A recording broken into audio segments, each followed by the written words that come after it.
ছাত্র জনতার গণ অভ্যুত্থানে স্বৈরাচার শেখ হাসিনা বিতাড়িত হওয়ার 3 দিন পর গঠন হয় অন্তর্বর্তীকালীন সরকার। আমি মোহাম্মদ ইউনূস সশ্রদ্ধ চিত্তে শপথ গ্রহণ করতেছি যে নোবেল বিজয়ী ডক্টর মোহাম্মদ ইউনূসের নেতৃত্বে শুরু হয় নতুন বাংলাদেশ গড়ার যাত্রা।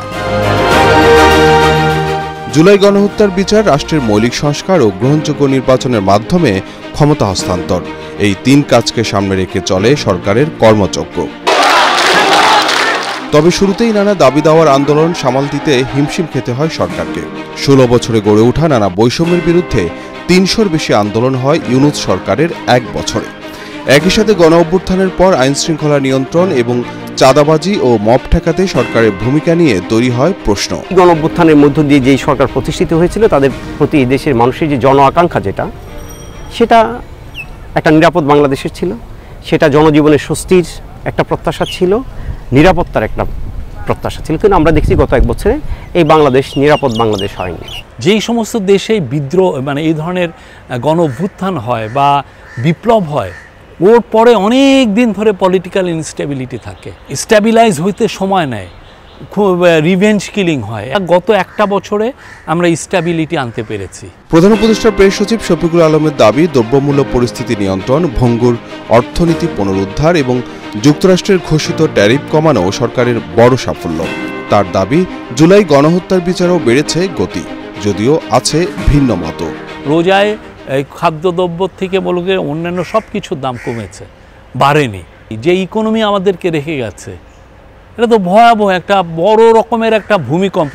একটা রিক্টার স্কেলে 8 যদি ভূমিকম্প হয়, ওইখানে কিছু থাকে না একটা দেশের। সেটাকে নিয়ে এই দেশটাকে একটা লাইনে আনা এবং এখন গ্রোথের দিকে আনা, এটা তো আনবিলিভেবল একটা কাজ। জুলাই অগাস্টে শহীদ হয়েছেন, যাদেরকে অন্ধ করে দেওয়া হয়েছে, যাদেরকে গ্রাইভাসলি ইনজুর করা হয়েছে, প্রত্যেকটা ক্ষেত্রে ট্রায়াল হবে, প্রত্যেকটা ক্ষেত্রে যতদিন লাগুক। কিন্তু ট্রায়ালটা খুব গতি পেয়েছে আমি বলবো যে, এবং শেখ হাসিনাকেও আমরা আনতে বদ্ধ করিব। সত্যিকার অর্থে কোনো বিচার করা এই অল্প কদিন তো প্রায় অসম্ভব আমার কাছে মনে হয় না আপনি কিছু করতে পারেন। এমনকি মামলাগুলো যে সঠিকভাবে আপনি উত্থাপন করবেন, এটা কঠিন। ফলে সেদিক থেকে আমরা আসলে খুব একটা কিছু পাচ্ছি আমি দেখতে পাচ্ছি না। গত 1 বছরে অন্তর্বর্তী সরকারের সবচেয়ে বেশি ব্যস্ততা ছিল রাষ্ট্র সংস্কারে রাজনৈতিক ঐকমত্য তৈরি করা। সংস্কারের রূপরেখা বা জুলাই সনদ তৈরিতে প্রায় অর্ধশত বৈঠক হয়েছে দলগুলোর সাথে। তারপরও কাঙ্ক্ষিত সংস্কারে সরকারের অগ্রগতি নিয়ে প্রশ্ন আছে নানা মহলের।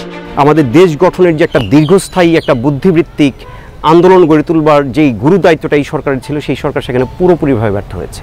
গণ অভ্যুত্থান পরবর্তী নানান সংকট নিজেরা মোকাবেলা না করে ছাত্রদের দিয়ে মোকাবেলা করেছে। এগুলো করার মধ্য দিয়ে ছাত্রদের যে ঐক্যটা, সেই ঐক্যটা নষ্ট করা হয়েছে। গণ অভ্যুত্থানের বছর পূর্তিতে জুলাই ঘোষণাপত্র দিয়েছে অন্তর্বর্তী সরকার।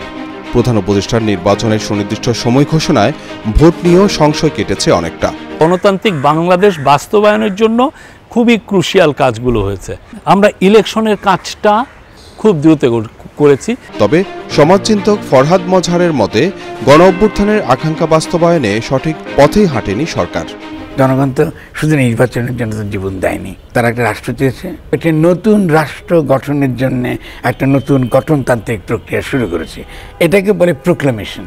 ফলে আমরা যে প্রোক্লেমেশনটা দেখলাম, এটা তো প্রোক্লেমেশন না, এর কোনো উপযোগিতা নেই, এর কোনো আইনি ভিত্তিও নেই, এর কোনো রাজনৈতিক ভিত্তিও নেই। আপনি তো শপথ নিয়েছেন সংবিধানকে রক্ষা করবেন বলে।